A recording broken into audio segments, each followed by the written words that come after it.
Assalamualaikum warahmatullahi wabarakatuh. Alhamdulillahi rabbil alamin. Wassalatu wassalamu ala ashrafil mursalin Nabiyyina wa maulana Muhammadin wa ala alihi wa sahbihi ajma'in. Wa ashhadu an la ilaha illallah wahdahu la syarikalah. Wa ashhadu anna Muhammadan abduhu wa rasuluh sallallahu alaihi wa ala alihi wa sahbihi wa sallama tasliman katsira. Alhamdulillah, kembali kita akan melanjutkan kajian buku pengantar fikih jual beli. Dan berikutnya kita akan membahas studi kasus. Studi kasus di sini yang akan kita sampaikan yang pertama adalah menggadaikan objek transaksi. Menggadaikan objek transaksi dalam akad jual beli kredit.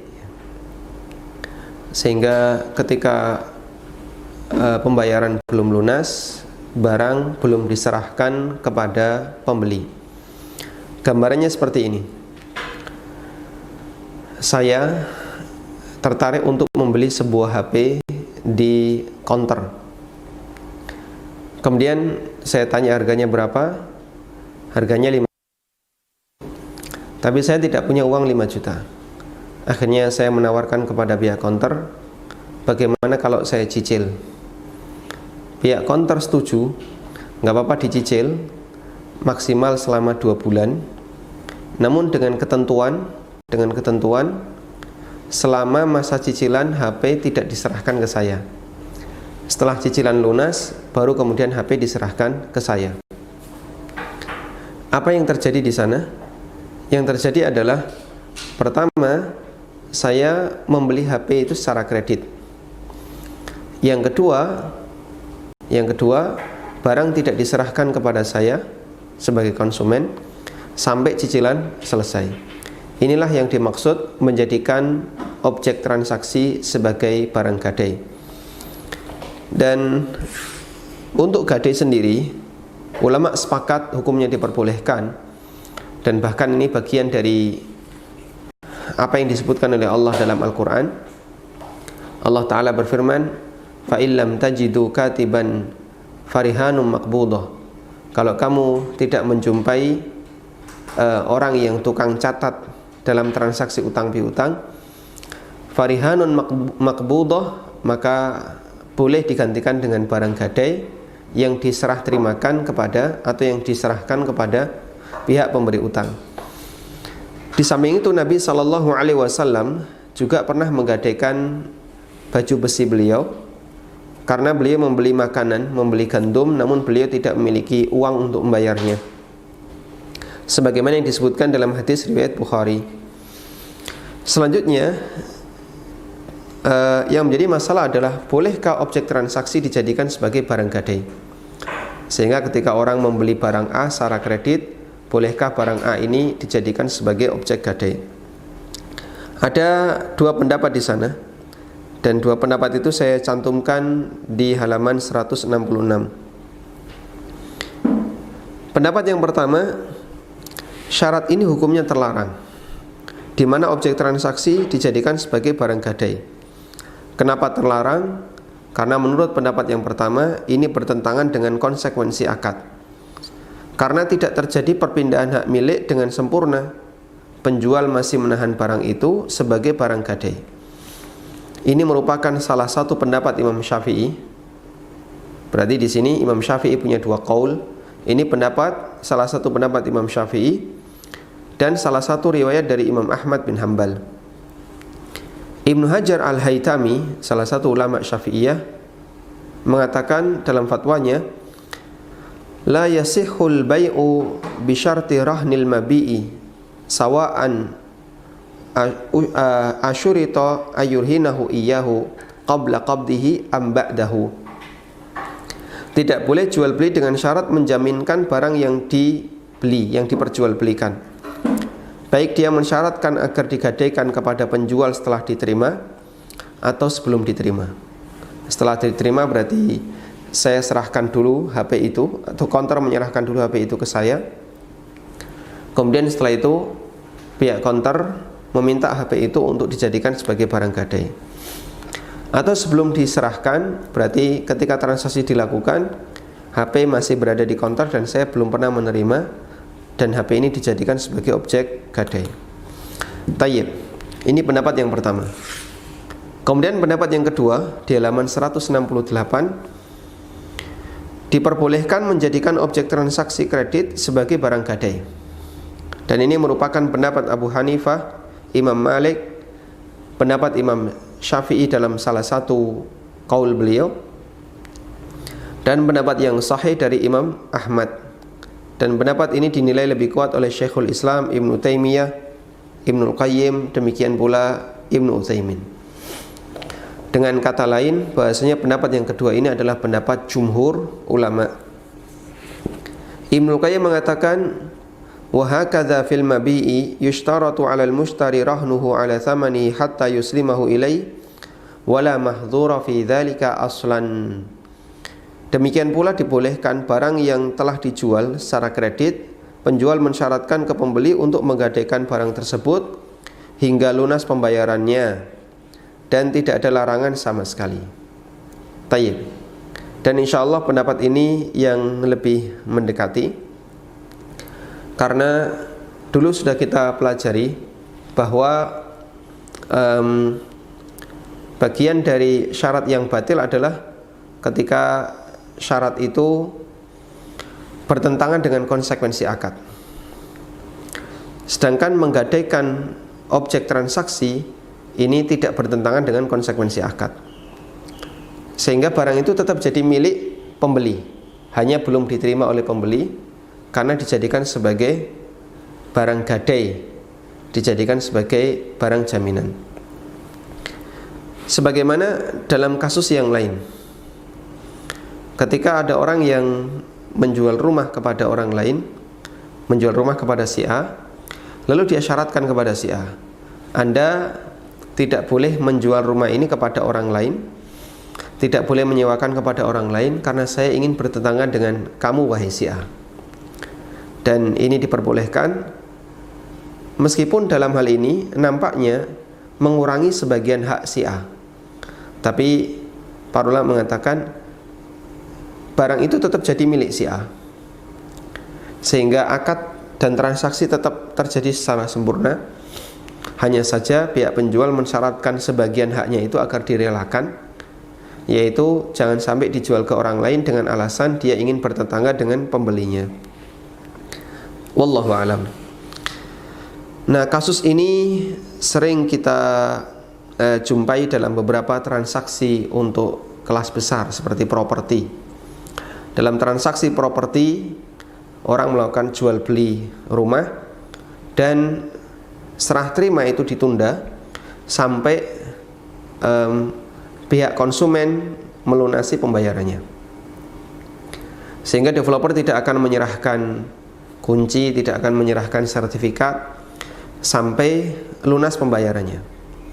Misalnya cash tempo selama 1 tahun atau selama 2 tahun, nanti dicicil ya, sambil bangun dicicil, tidak akan diserahkan sertifikat dan berikut kuncinya sampai lunas pembayaran. Dan ini diperbolehkan menurut pendapat jumhur ulama, meskipun ya, ada sebagian yang menganggap ini terlarang, dan ini pendapat beberapa pengembang atau developer, terutama yang ikut forumnya Hizbut Tahrir, karena HTI punya forum tersendiri untuk masalah properti. Kemudian mereka punya pandangan bahwa dalam transaksi jual beli, objek tidak boleh dijadikan sebagai barang gadai. Dan ketika saya membimbing APSI, Asosiasi Properti Syariah Indonesia, terjadi gesekan dalam masalah ini dengan beberapa aktivis properti yang tergabung di Hizbut Tahrir, karena ada perbedaan dalam masalah bolehkah sertifikat itu ditahan sementara akad sudah dilakukan. Dan tadi kita sudah sampaikan ada 2 pendapat dalam masalah ini, dan pendapat yang lebih kuat adalah hukumnya diperbolehkan. Wallahu ta'ala alam. Kemudian pembahasan berikutnya tentang haruskah barang gadai itu diserahkan. haruskah barang gadai ini diserahkan? Sebelum kita melakukan tarjih terhadap perbedaan di atas, kita akan mencari kesimpulan, apakah pemilik barang boleh memanfaatkan barang yang digadaikan. Contoh, petani utang ke saya senilai 10 juta, lalu dia menggadaikan sawahnya. Kemudian setelah diserahkan sertifikat sawah itu, maka sah sebagai transaksi gadai. Lalu petani ini minta izin, karena saya tidak punya pendapatan, tidak punya sumber penghasilan selain mengelola sawah, saya minta izin agar sawah itu saya kelola. Nah, bolehkah pemilik barang gadai, yaitu si petani tadi, mengelola sawah tersebut sehingga dia memanfaatkan barang gadai yang sudah diserahkan ke saya? Atau contoh yang lain, si A utang ke saya senilai 5 juta dan dia menggadaikan sebuah motor. Motor itu ditaruh di tempat saya. Bolehkah si A minta izin menggunakan motor itu untuk kepentingan pribadinya? Sebagai ilustrasi di sini saya sebutkan ya. Ketika si A menggadaikan rumahnya kepada si B, posisi si B sebagai, atau posisi si A sebagai rohin, orang yang menyerahkan barang gadai. Sementara si B disebut murtahin, orang yang menerima barang gadai. Untuk disebut transaksi gadai yang sah, apakah disyaratkan rumah yang digadaikan si A harus diserahkan kepada si B? Dan apakah si A dibenarkan jika si A tetap menempati rumah itu? Allah Ta'ala berfirman, yang ini merupakan ayat yang berbicara tentang masalah gadai. Wa in kuntum ala safarin walam tajidu katiban farihanum maqbudah. Kalau kamu dalam kondisi safar, kemudian kamu melakukan muamalah yang tidak tunai, yaitu utang piutang, sedangkan kamu tidak memperoleh orang yang bisa nulis, yang menjadi notaris untuk akad utang piutang. Dan ini ayat berbicara tentang profesi notaris, yang sebelumnya juga Allah sebutkan di ayat 282 di surat Al-Baqarah, ayat yang paling panjang dalam Al-Quran. Kamu tidak menjumpai tukang tulis, dan tukang tulis di masa silam susah. Fasilitas untuk nulis jarang, yang bisa nulis jarang, sehingga tukang tulis akad itu susah untuk bisa didapatkan.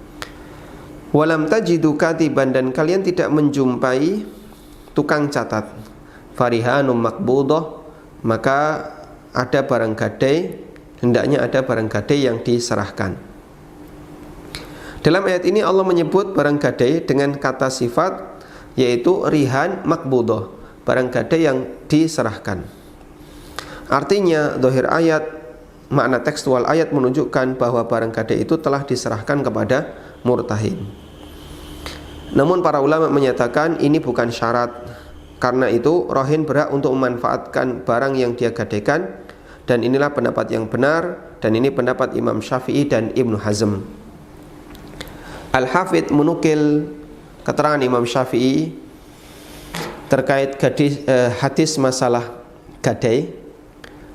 Al-Hafidh mengatakan, man rohana dzata durrin wa dhuhrin lam yamna ar-rahin min turriha wa dhuhriha. Siapa yang menggadaikan hewan perah atau hewan tunggangan, dia tidak dihalangi untuk memerah susunya atau menaiki punggung tunggangannya. Tayyib. Sehingga kalau dulu yang digadaikan adalah binatang, ngadain onta atau kambing perah. Kemudian kambing perah kalau tidak diperah maka nanti ambingnya bisa terlalu besar. Bolehkah pemilik kambing ini memerahnya?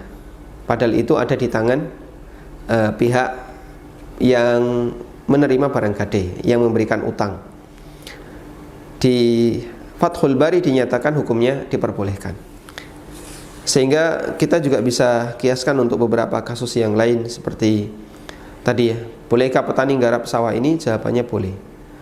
Dan itu semuanya kembali kepada kerelaan murtahin, kerelaan orang yang memegang barang gadai. Sehingga kalau saya sebagai pemegang barang gadai dan saya merelakan, silakan Pak digarap saja, hukumnya boleh. Tapi kalau saya tidak merelakan, hukumnya tidak diperbolehkan. Dan ini dulu dibahas dalam masalah keterikatan akad. Dilihat dari ikatannya, maka akad dibagi menjadi 3. Ada akad lazim kedua belah pihak, jaiz kedua belah pihak. Yang ketiga adalah lazim di satu pihak, jaiz di pihak yang lain. Anda utang ke saya 5 juta, Anda menggadaikan motor, kemudian motor itu saya pegang, saya bawa, maka lazim bagi Anda, jaiz bagi saya. Barang gadai ini lazim bagi Anda, jaiz bagi saya.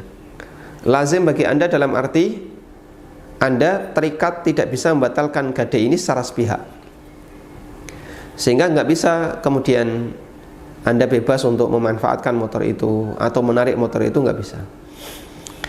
Tapi jaiz bagi saya punya kebebasan, mau mengizinkan silahkan, tidak mengizinkan juga boleh. Karena dalam hal ini barang itu ada dalam kekuasaan saya sebagai pihak yang memberikan utang. Wallahu ta'ala alam.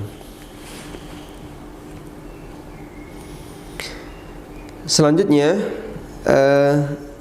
kita akan bahas tentang hadiah untuk konsumen yang berprestasi.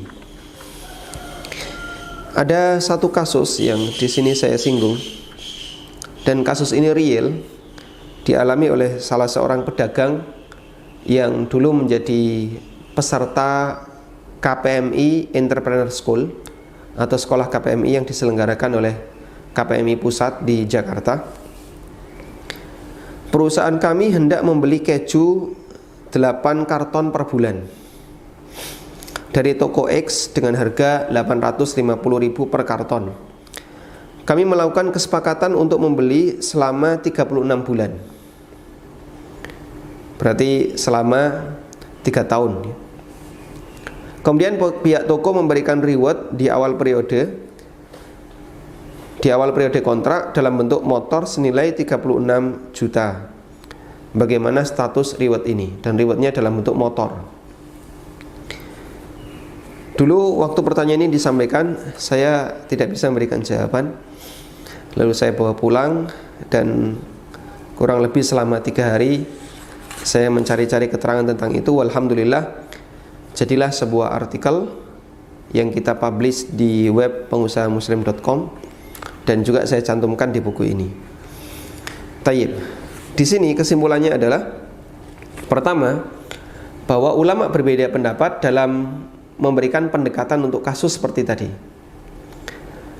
Produsen atau supplier memberikan janji reward kepada calon konsumennya, jika kamu mampu untuk belanja sekian, maka nanti saya kasih umroh gratis, saya kasih motor, saya kasih ini, saya kasih ini. Bolehkah reward semacam ini diterima? Dan akad seperti ini dilakukan, apakah diperbolehkan? Ulama berbeda pendapat dalam melakukan pendekatan.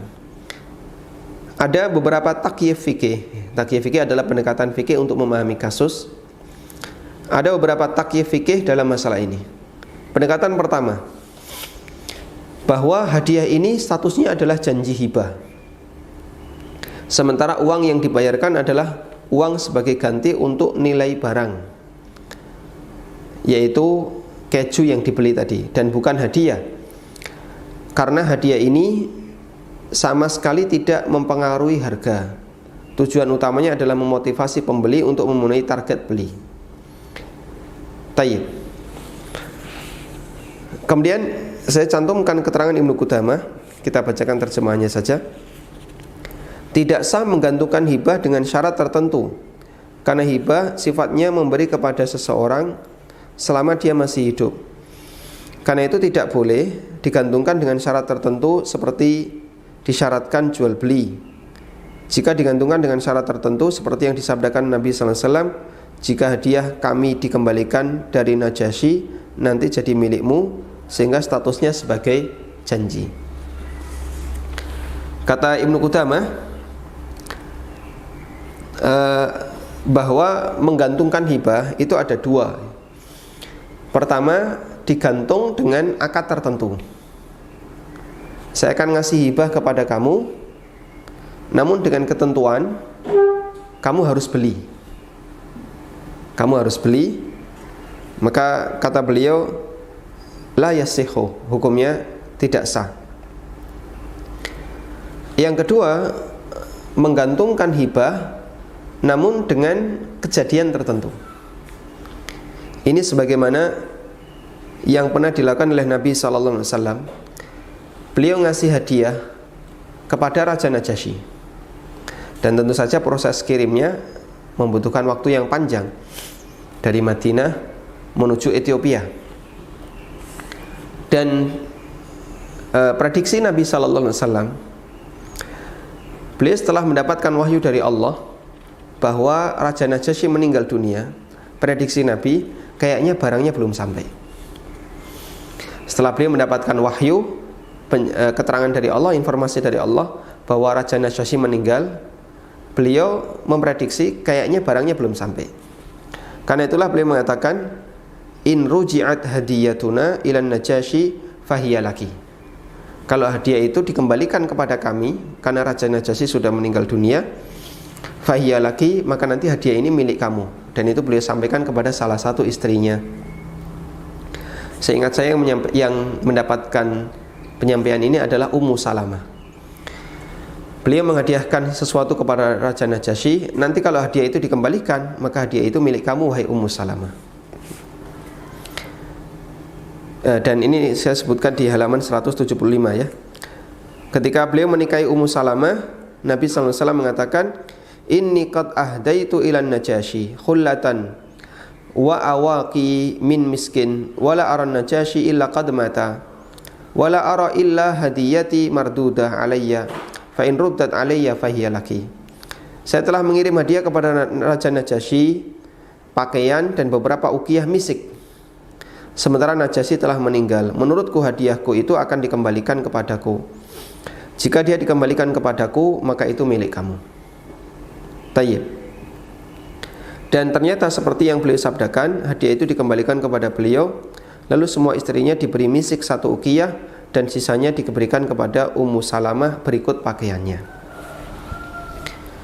Ibnu Qudamah memahami bahwa pernyataan Nabi SAW kepada Ummu Salamah sebelum hadiah itu sampai, statusnya adalah janji hibah dan bukan hibah. Statusnya sebagai janji hibah dan bukan hibah. Dan itu berbeda ya. Lalu beliau mengkiaskan untuk semua hibah yang menggantung statusnya bukan hibah tapi janji hibah. Nah, kalau dijadikan sebagai hibah tidak sah. Tapi kalau dijadikan sebagai janji hibah, janji itu boleh-boleh saja karena tidak mengikat. Termasuk tadi orang yang menyatakan beli motor saya sekian, nanti saya kasih motor. Jika itu dilakukan, dia beli motor, hadiahnya tidak mengikat, hibahnya tidak mengikat. Dalam arti nanti boleh dikasih, boleh tidak dikasih. Dan ini adalah janji hibah dan bukan hibah. Baik, bisa dipahami ya? Coba kita ulang. Saya tuliskan di sini. Dulu kita punya satu kaidah bahwa janji itu bukan akad. Saya tulis di sini. Janji bukan akad. Ini prinsip ya. Terus apa sih bedanya antara janji dan akad sehingga dinyatakan janji itu bukan akad? Kalau janji itu mengikat sepihak.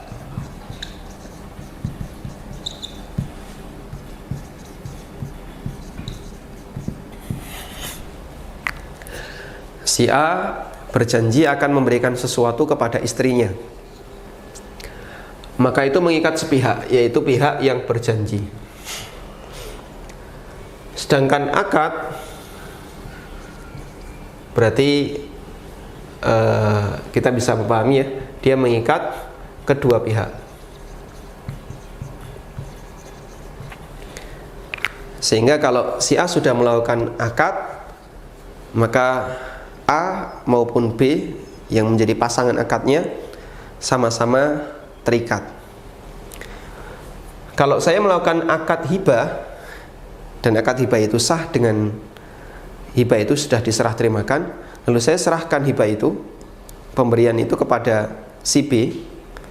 Begitu sudah saya serahkan, maka sudah mengikat, tidak bisa saya tarik lagi. Tapi kalau saya baru sebatas ngomong, nanti kamu akan saya kasih sekian, maka ini belum sah sebagai hibah. Sehingga kalau nantinya batal, saya tidak diwajibkan untuk memberikan sesuatu, karena janji itu tidak mengikat kedua belah pihak. Dalam arti begini, pihak B yang saya kasih omongan tadi, dia tidak berhak nuntut saya untuk memberikan sesuatu. Tayyib. Nah, kata Ibnu Qudamah, kalau ada pernyataan ya, tadi baru pernyataan,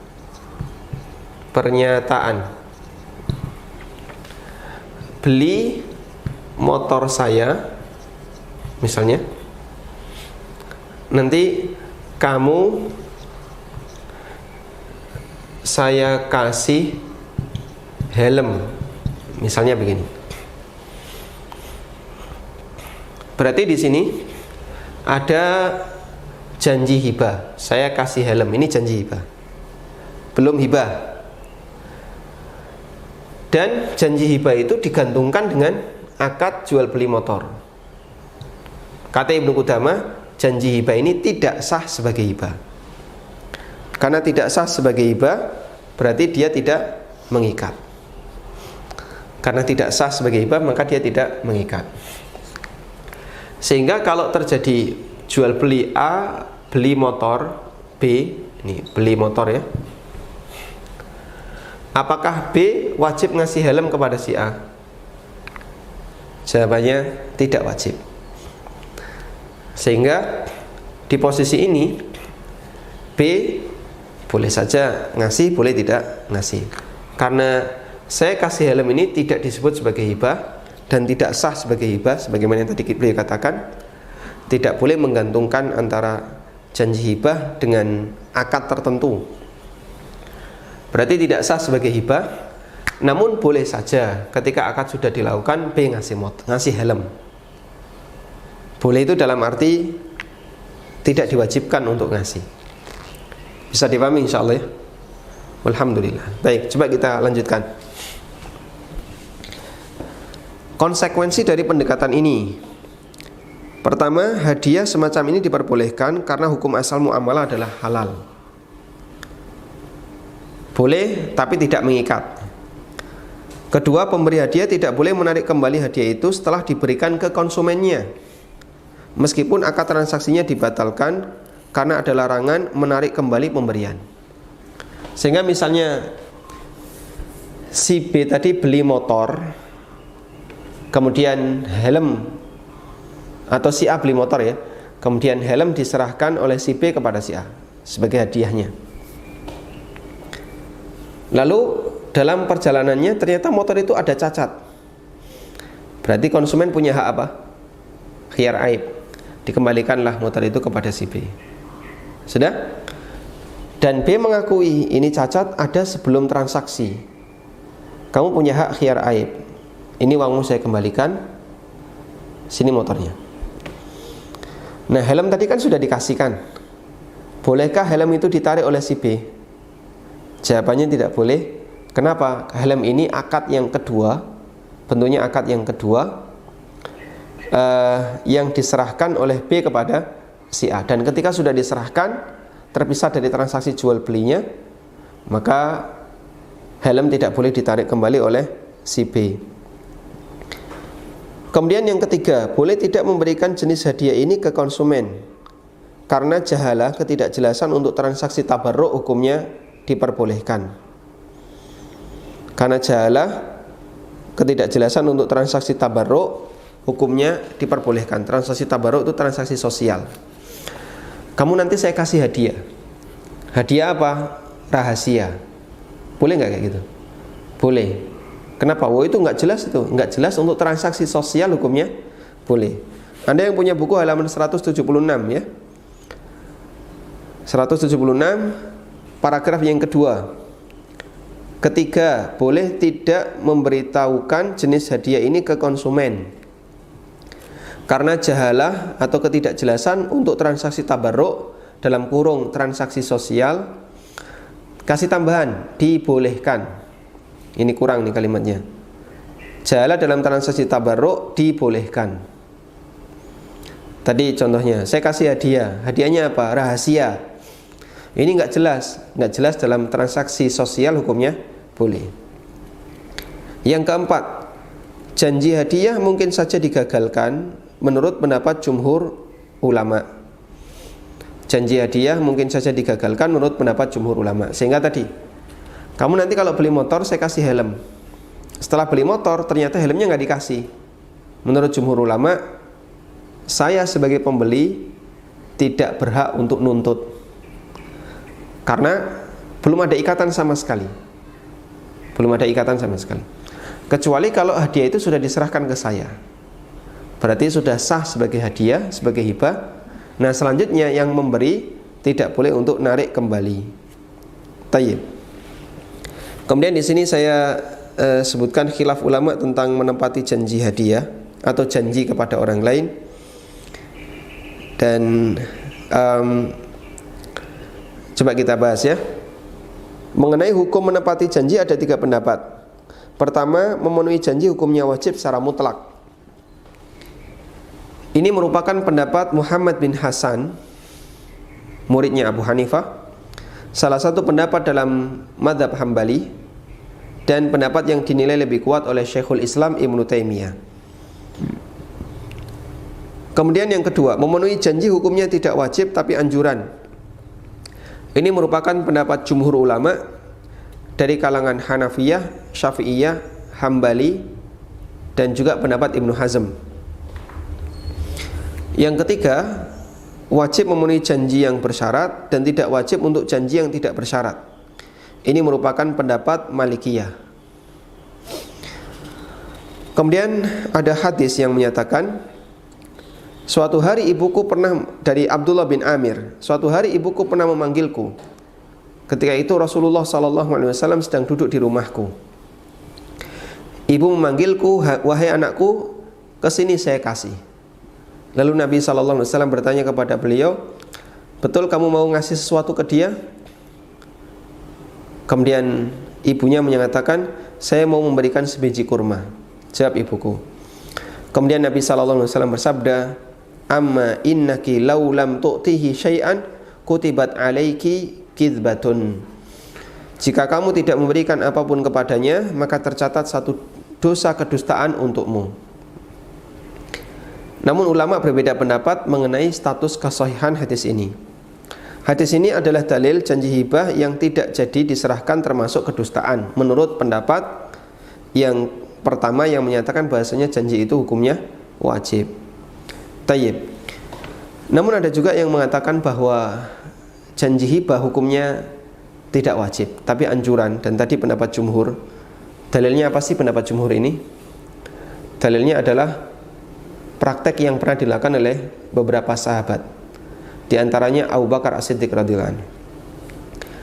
Abu Bakar pernah mau memberi sesuatu kepada Aisyah. Dan barangnya itu tidak ada di Madinah, tapi ada di daerah Aliyah. Ada di daerah Aliyah. Akhirnya sampai Abu Bakar menjelang wafatnya, barang itu belum diserahkan kepada Aisyah. Lalu Abu Bakar mengatakan kepada Aisyah menjelang wafatnya, ya bunayya, inni nahaltuki juzada ausukin fi Aliyah. Wahai putriku, saya dulu pernah mau memberikan kepadamu sekian wasak harta yang ada di kota Aliyah. Kemudian Abu Bakar mengatakan, andaikan dulu walau kunti qabittihi, andaikan dulu kamu menerimanya, kanat laki, maka hadiah itu, harta itu menjadi milik kamu. Namun sekarang karena harta itu belum kamu terima, fahuwa malun warithun faqtasimu ala kitabillah, harta itu adalah statusnya harta warisan, karena itu silahkan dibagi sesuai dengan aturan Allah. Sehingga sampai Abu Bakar meninggal, hadiah yang mau diserahkan kepada Aisyah itu nggak dikasih, dan kemudian dibatalkan oleh Abu Bakar. Maka ini jadi dalil, berarti membatalkan hibah yang dulu pernah dinyatakan atau membatalkan hadiah yang dulu pernah dinyatakan, hukumnya diperbolehkan. Wallahu ta'ala alam. Tayyib.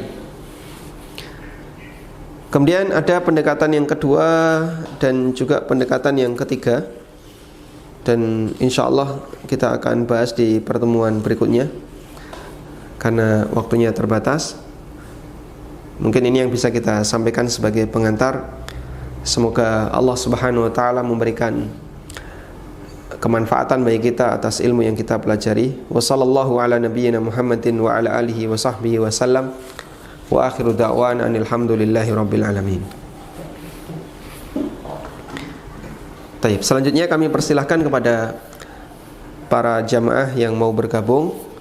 Anda bisa menyampaikan melalui line telepon sebagaimana yang tertera. Kita angkat penelpon yang pertama. Silahkan, dengan siapa di mana? Halo, assalamualaikum. Waalaikumsalam warahmatullahi. Silahkan. Saya Umu Ibrahim dari Surabaya. Yang ingin saya tanyakan adalah, yang pertama, saya ini kan menjual makanan seperti snack-snack kecil seperti itu ya Ustaz. Apakah boleh saya gunakan akad istina untuk dagangan saya? Saya menjual seperti makanan kue kering dan siomay dan serta snack lainnya. Anda produsen atau bukan? Saya produsen Ustaz. Saya yang membuat makanan tersebut. Baik. Lalu yang kedua, saya ingin bertanya, dulu itu saya dan teman-teman pernah memberikan hadiah kepada teman kami yang menikah, yaitu hadiahnya emas batangan. Jadi kami itu jumlahnya 10 orang Ustadz, dan kami menunjuk satu orang di antara kami untuk membeli emasnya secara langsung dan tunai di toko. Nah, yang jadi masalah adalah kami itu mentransfer uang emas tersebut yang sudah dibagi 10, jadi patungan seperti itu. Lalu di antara kami ada 2 orang yang membayar tunai, bukan ditransfer sebelum barang tersebut dibeli. Jadi 2 orang tadi membayarnya pada saat emas telah dibeli, dibayarnya pada hari H saat bertemu di acara pernikahan tersebut. Dan yang terakhir saya ingin tanya, apakah menggunakan jasa ojek online atau kurir barang dengan praktik jika ada konsumen yang membeli produk kita, lalu konsumen tersebut istilahnya menggunakan dana talang yang dilakukan oleh ojek online atau kurir tersebut. Jadi ojek tersebut membayarkan dulu ke kita sebagai penjual, nanti si konsumennya bayar produk dan ongkir itu langsung ke ojek online atau kurirnya. Baik, cukup Ibu? Ya cukup Ustaz, terima kasih. Jazakallahu khairan. Baik, untuk yang pertama, bolehkah Anda menggunakan akad istisna dalam kasus seperti yang Anda sampaikan? Jika Anda produsen, hukumnya boleh. Karena di antara syarat akad istisna adalah hanya berlaku untuk produsen. Tapi kalau Anda bukan produsen, dalam arti kue itu Anda beli dari orang lain, kemudian Anda jual lagi, maka tidak bisa dilakukan akad istisna. Kemudian yang kedua mengenai skema jual beli emas yang tadi Anda sampaikan. Inti yang dimaksud dari tunai dalam transaksi emas adalah ada uang, ada emas di satu waktu yang bersamaan. Sehingga kalau misalnya 10 orang tadi mengumpulkan dana lalu ditransfer ke salah satu anggota, kemudian salah satu anggota ini membawa uangnya ke toko emas, lalu beli emas batangan, uang diserahkan, dapat emas, hukumnya diperbolehkan. Berarti ini dilakukan secara tunai. Maka status orang yang menerima pembayaran tadi, menerima transferan tadi adalah sebagai wakil bagi teman-temannya yang jumlahnya 9. dia menerima pembayaran dari A, B, C, tapi status dia sebagai wakil, bukan penjual emas. Setelah uang terkumpul, kemudian beliau yang datang ke toko emas, kemudian beli emas secara tunai, insya Allah tidak masalah. Yang ketiga tentang masalah GoFood, ya, tentang masalah GoFood, apakah ini boleh atau tidak? Para asatidzah beda pendapat, sebagian membolehkan dan sebagian melarang. Dan alasan bahwasanya GoFood itu dilarang adalah karena menggabungkan antara akad utang dengan jual beli. Dan ini pendapat beberapa guru saya seperti Al-Ustadz Arifin Badri, Al-Ustadz Erwandi, dan beberapa asatidzah yang lainnya. Dengan tetap menghormati pendapat mereka, menurut pribadi, wallahu ta'ala alam, yang lebih mendekati adalah diperbolehkan. Ini pendapat pribadi saya, dengan pertimbangan bahwa makna la yahillu salafun wa bai', tidak halal utang digabung dengan jual beli, adalah ketika salah satu di antara utang maupun jual beli itu dijadikan sebagai syarat, sehingga di situ ada ketentuan, saya mau ngutangi kamu dengan syarat kamu beli barang saya, atau sebaliknya ya, saya mau membeli barang ini dengan syarat kau utangi saya. Yang seperti ini dilarang, karena itulah yang dimaksud menggabungkan antara utang dengan jual beli, sebagaimana yang dicantumkan dalam hadis dari Abdullah bin Amr bin As radhiyallahu anhu. Tapi kalau tidak dijadikan sebagai syarat, sehingga ada banyak pilihan, tidak harus utang, misalnya GoFood tapi pembayarannya pakai GoPay, itu bisa dilakukan. Maka ketika pembayarannya pakai GoPay, berarti posisi konsumen tidak perlu utang, karena dia misalnya mengalihkan saldo GoPay-nya dulu ke driver menerima senilai saldo GoPay senilai biaya makanan dan biaya ongkir, berarti tidak ada akad utang piutang. Yang itu menunjukkan bahwa utangnya itu bukan sesuatu yang diinginkan pertama dalam transaksi GoFood. Sehingga dalam hal ini wallahu ta'ala alam, karena utang ini bukan tujuan utama dalam akad, dan di sana tidak ada persyaratan harus ngutang, maka menurut saya pribadi insya Allah tidak masalah. Wallahu a'lam. Tayyib. Kita coba angkat pertanyaan melalui WA. Baik Ustaz, dari pemirsa NB Official, saya Suscipto dari Lampung Selatan. Ustaz, saya pekerja bangunan di kampung, biasanya dikasih makanan dan kopi serta teh. Nah, kemarin saya nemu uang 5.000 di dalam kemasan teh dan pemilik bangunan tidak tahu. Bagaimana hukum uang tersebut jika saya ambil? Baik. Anda menemukan uang 5.000 di kemasan teh. Ya, pada asalnya uang itu adalah milik pemilik teh, ya. Dan Anda hanya dikasih teh dalam bentuk yang yang bisa Anda minum. Karena itu kembalikan uang itu kepada pemiliknya, kecuali kalau pemiliknya merelakan. Anda cuma bisa bilang, Pak, kemarin saya nemu uang 5.000. Kalau pemiliknya merelakan, silahkan Anda bawa. Wallahu a'lam. Nah, putus ya. Baik, kita angkat penelpon berikutnya. Silahkan. Halo. Silakan. Iya, assalamualaikum. Waalaikumsalam warahmatullah.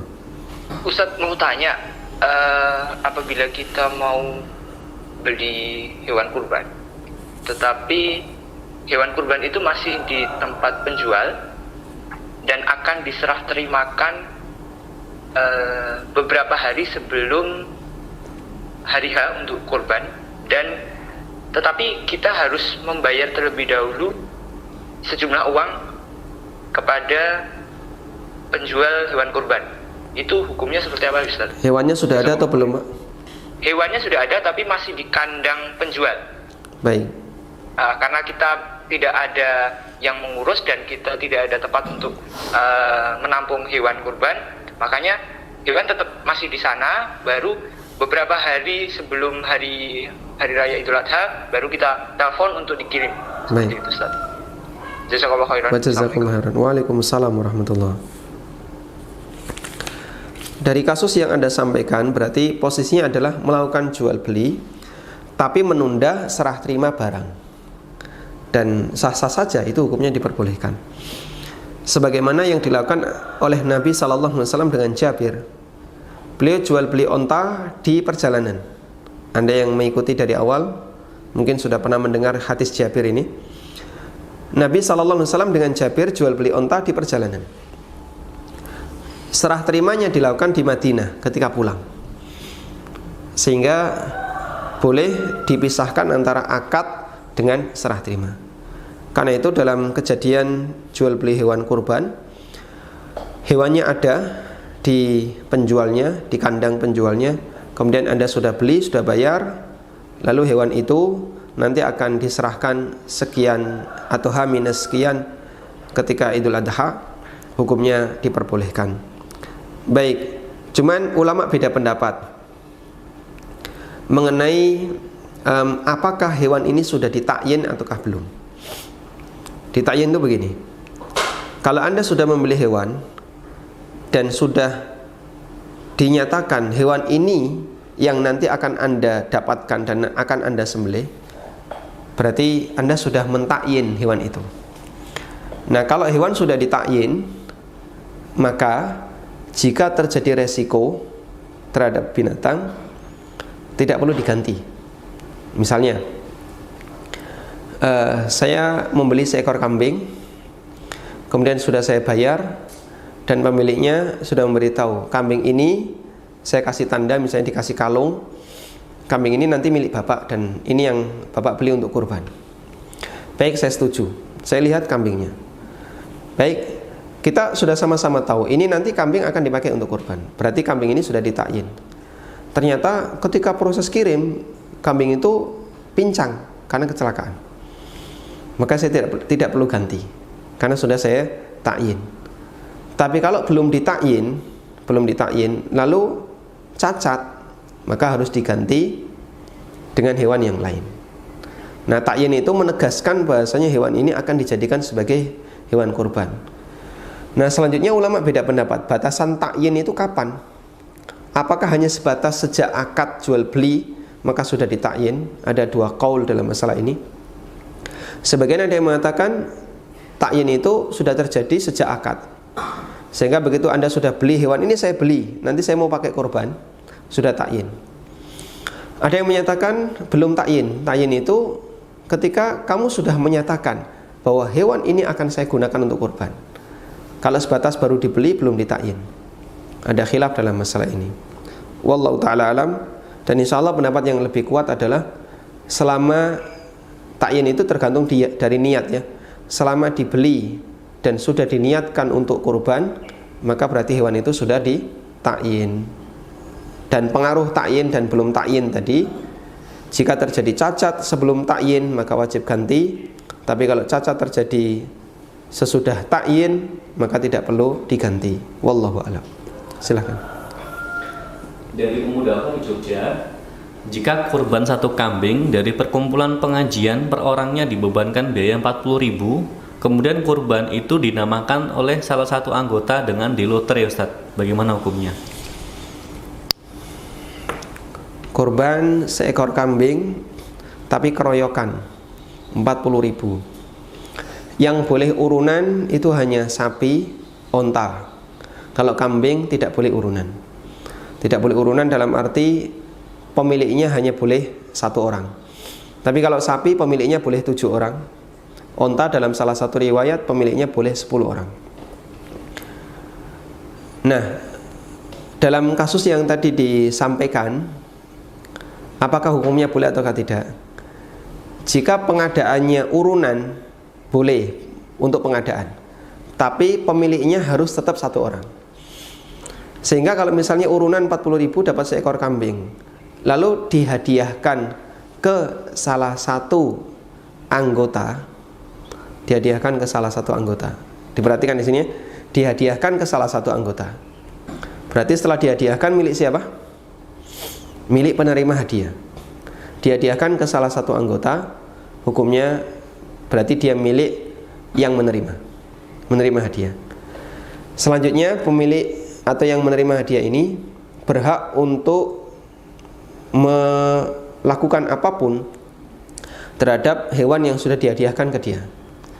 Mau dia gunakan untuk akikah, mau dia gunakan untuk makan-makan bersama keluarga, mau dia gunakan untuk kurban, terserah dia. Karena pada asalnya ini sudah pindah hak milik, bukan lagi milik rombongan tadi, tapi milik penerima hadiah. Nah, karena sudah pindah hak milik kan berarti terserah pemilik. Mau dia apa-apakan terserah pemilik. Sehingga sebelum disembelih, pastikan pemilik tahu bahasanya hewan itu sudah diserahkan kepada dia dan sudah dilakukan serah terima. Nah, selanjutnya kasih kebebasan kepada pemilik. Ya, selanjutnya terserah ibu, mau ibu korbankan, mau ibu jadikan akikah, terserah. Itu kalau mau dinyatakan sah sebagai hadiah. Tapi kalau kemudian mengumpulkan duit lalu dipakai membeli seekor kambing, tiba-tiba disembelih tanpa memberitahu pemiliknya, tanpa memberitahu yang mendapatkan hadiah, ya ini tidak boleh, karena berarti pihak yang dikasih hewan tadi, dia tidak berniat untuk kurban. Dan setiap amal harus ada niat. Makanya kalau Anda mau ngasih hadiah kepada orang lain dalam bentuk hewan kurban, jangan diam-diam. Beritahu pihak yang diberi hadiah, Bapak, saya kasih hadiah seekor kambing. Kambing itu ada di sini. Ini fotonya. Sudah? Selanjutnya tolong niatkan untuk kurban. Nah, beliau nanti berniat. Nah, kemudian disembelih atas nama beliau, insya Allah sah sebagai kurban atas nama beliau. Wallahu a'lam. Baik, kita angkat penelpon berikutnya. Silahkan. Assalamualaikum. Waalaikumsalam warahmatullahi. Silahkan, Pak. Saya langsung aja, Pak, ya. Silakan, Pak, langsung. Baik, ya. Assalamualaikum. Waalaikumsalam warahmatullahi.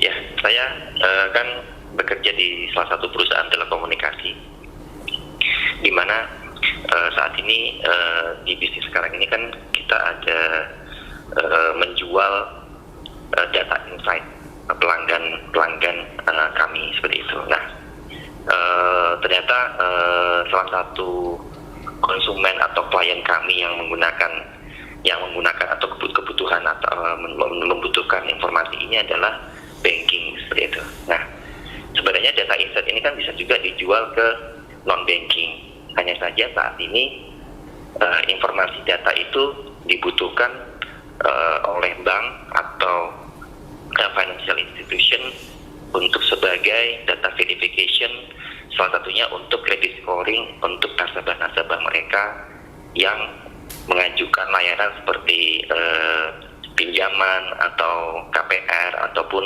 KTA dan lain sebagainya. Nah, kira-kira hukumnya bagaimana ketika saya bekerja atau bekerja untuk terlibat dalam produk tersebut, yang mana produk tersebut ternyata dipakai oleh bank yang konvensional yang mungkin berhubungan dengan riba seperti itu. Yang dijual, Bapak, yang dijual nomor pelanggan, ya?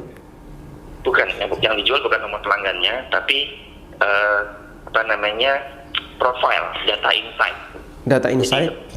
Data insight. Jadi kan sekarang ini kan zamannya big data. Jadi contoh misalkan ada seseorang yang mengajukan pinjaman ke bank atau ke financial institution, ya, kemudian di situ ada form, dia kan harus mencantumkan nomor handphonenya, misalkan nomor handphone 08 bla bla bla bla. Nah, dari financial institution tersebut ingin mendapatkan, kan pasti akan verifikasi. Kira-kira calonnya ini punya potensi menunggak atau fraud atau tidak. Nah, untuk memperkuat verifikasinya, dia bisa mendapatkan informasi tambahan ke perusahaan telekomunikasi, yaitu bagaimana pendapatan atau bagaimana perilaku dia di telekomunikasi. Contoh, bagaimana tiap bulannya berapa pulsa yang dia gunakan, apakah nomornya dia ini adalah prepaid atau postpaid. Kemudian apakah kalau memang dia di telekomunikasi punya menggunakan nomor pasca bayar, apakah pernah punya tunggakan lain sebagainya, seperti itu. Jadi sebagai data tambahan verification untuk scoring penilaian apakah ini memang lolos, layak atau tidak untuk diloloskan pengajuannya, seperti itu, Ustaz. Tayyib. Baik, cukup insyaallah, Pak. Ya, seperti itu. Mohon dibantu ya. Syukran. Assalamualaikum. Waalaikumsalam warahmatullahi wabarakatuh. Tayyib. Yang pertama begini ya. Terkait masalah objek transaksi, pada asalnya semua objek yang boleh dimanfaatkan, yang punya manfaat yang halal, maka dia boleh ditransaksikan. Dan ini dulu sudah kita bahas dalam kajian tentang syarat jual beli, bahwa bagian dari syarat terkait objek ada 4. Syarat yang pertama adalah objek itu harus punya halal manfaat, sehingga berarti objek itu punya manfaat. Kalau objek yang nggak punya manfaat nggak boleh diperjualbelikan. Jual beli semut, apa manfaat semut? Jual beli berhala, nggak ada manfaat berhala. Jual beli gitar, apa manfaat gitar? Benda-benda yang dia tidak punya manfaat yang halal tidak bisa ditransaksikan. Termasuk jual beli rokok ya, karena dia tidak punya manfaat yang halal. Nah, sekarang data itu punya manfaat halal tidak? Oh, punya. Dia punya manfaat halal. Bahkan tadi seperti yang Anda ceritakan, dia bisa digunakan untuk bahan verifikasi dan seterusnya. Berarti dia punya manfaat yang halal. Cuman ada ketentuan yang lain,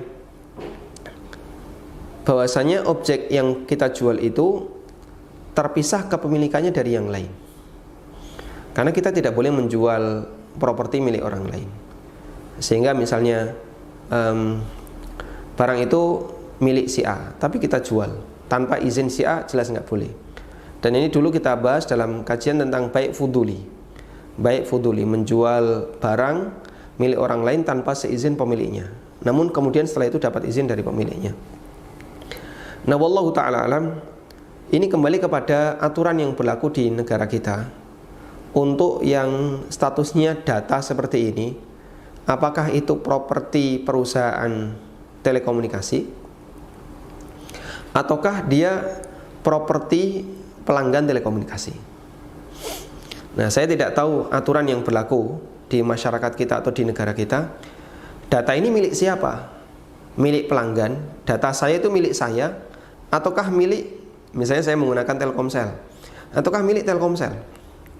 Kalau data itu milik Telkomsel, secara aturan berarti terserah Telkomsel mau menjual ke orang lain. Sehingga kadang saya dapat SMS tawaran judi ya. Kadang dapat SMS apalagi misalnya kartu kredit, atau dapat SMS togel, juga banyak kan. Mungkin Anda juga mengalami seperti itu. Kita nggak tahu kenapa ini bisa bocor. Kenapa ini bisa bocor? Dan kita sering mendapatkan SMS ajakan untuk nggak karuan ya, apa telepon-telepon yang nggak benar. Nah, kembali kepada pertanyaan, ini data milik siapa? Milik konsumen, milik pelanggan, ataukah milik perusahaan telekomunikasi? Kalau itu milik perusahaan telekomunikasi, maka Anda berhak untuk menjualnya.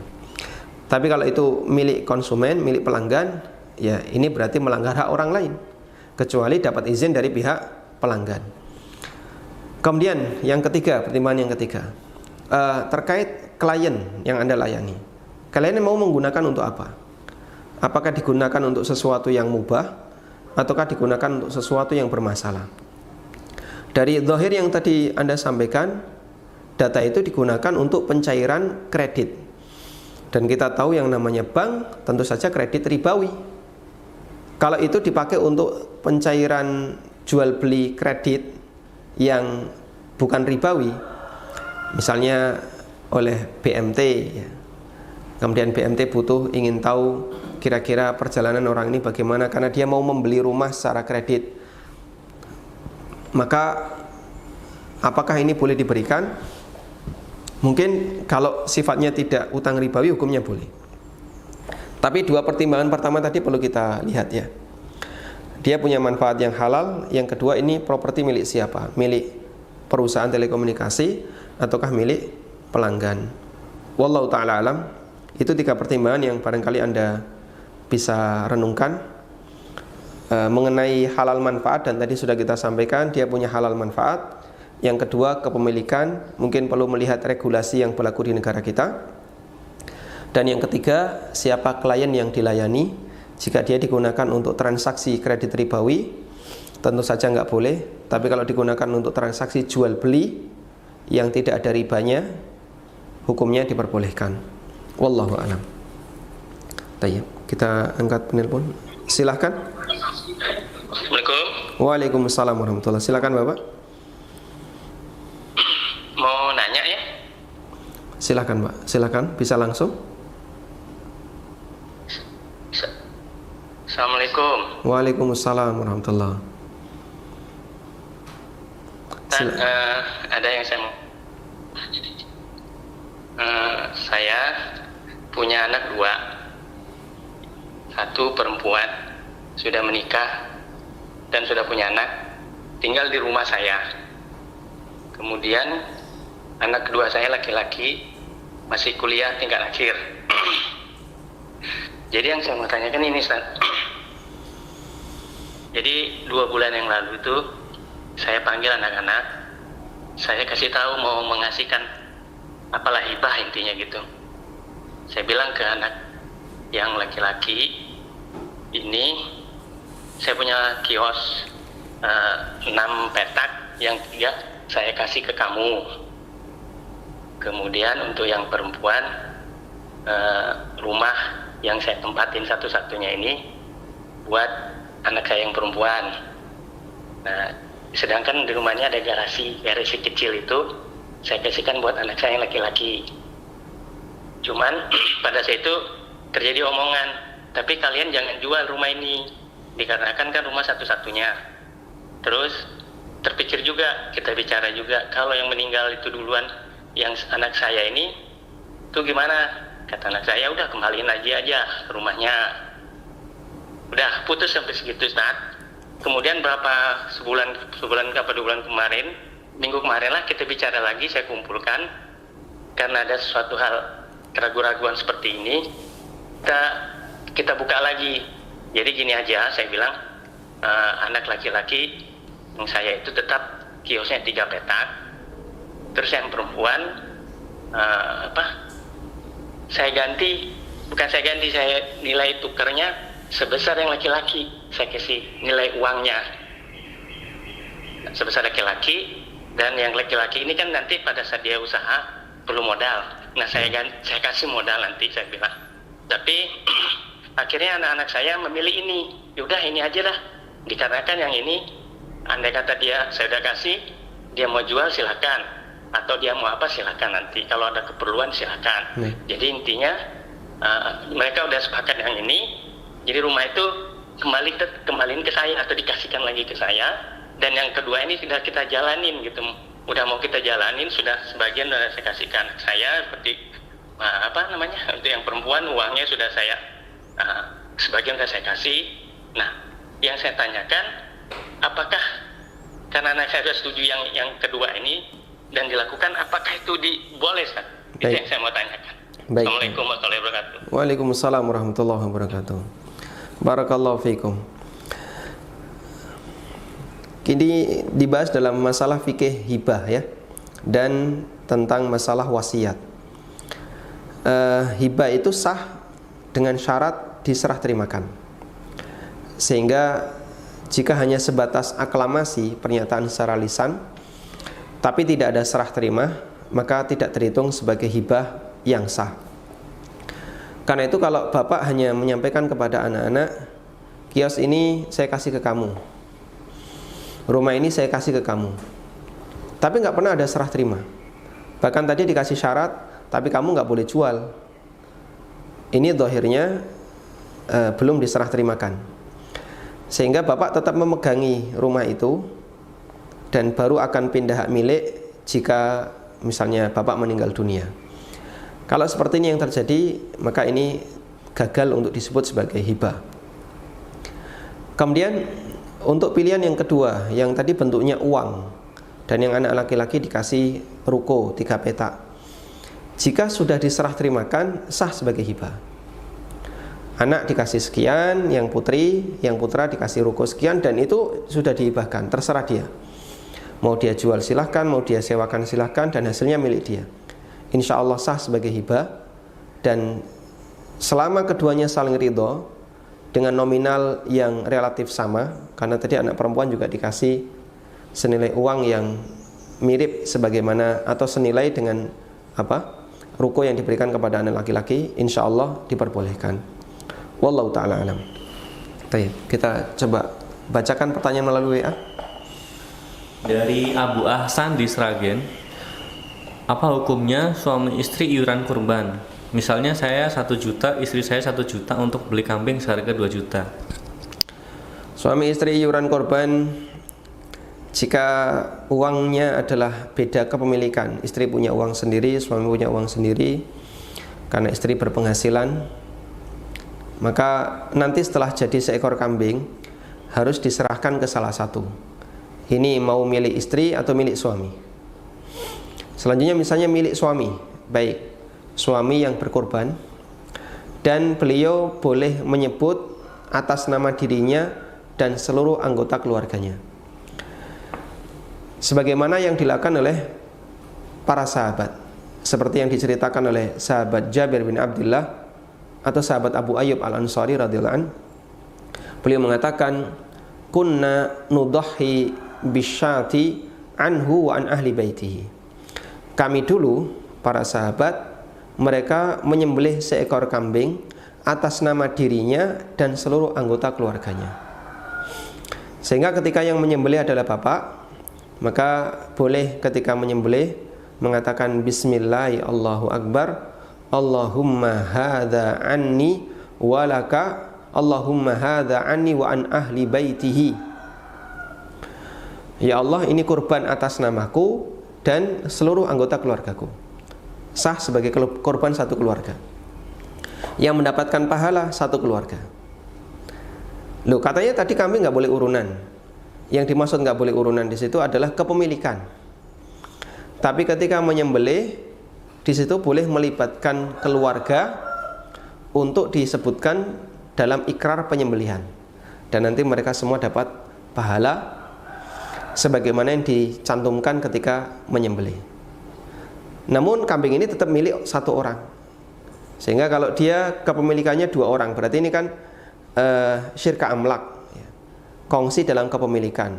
Nah itu berikan ke salah satu dulu, ke si A misalnya. Baik, nanti si A atau suami menyembelih atas nama dirinya dan anggota keluarganya, insya Allah semuanya dapat pahala.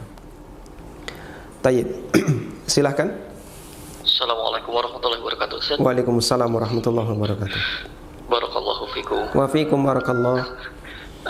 Ustaz, gimana hukumnya jika misalkan mendapatkan hadiah dari undian, misalkan pembelian suatu produk, hadiahnya sebuah motor, terus kan tidak mampu untuk membayarkan pajaknya, pajak 20%-nya. Apakah boleh misalkan kita jual, tapi dengan minjam dulu uangnya, yang dari penjual itu minjam uang, jadi kita ngutang, terus dibayar pajaknya, kemudian dijual, seperti itu. Jazakallahu khairan. Nah, jazakallahu khairan. Baik. Hukumnya jika hadiah itu sudah diserahkan, berarti sudah menjadi milik penerima hadiah, dan selanjutnya terserah bagi dia, mau dia jual silahkan, mau dia sewakan juga silahkan, mau dia hibahkan ke orang lain juga silahkan. Karena itu ketika dia diwajibkan untuk membayar pajak 20% misalnya, sementara dia nggak punya uang untuk itu, maka dia boleh jual motor, kemudian hasilnya nanti dipakai untuk nutupi pajak, dan sisanya dikembalikan kepada penerima. Baik, mungkin itu yang bisa kita sampaikan. Semoga menjadi kajian yang bermanfaat. Dan bagi Anda yang sudah terhubung namun belum bisa kami layani, semoga bisa disampaikan di pertemuan berikutnya. Wassallallahu ala nabiyyina Muhammadin wa ala alihi wa sahbihi wasallam. Wa akhiru da'wana alhamdulillahi rabbil alamin. Wassalamualaikum warahmatullahi wabarakatuh.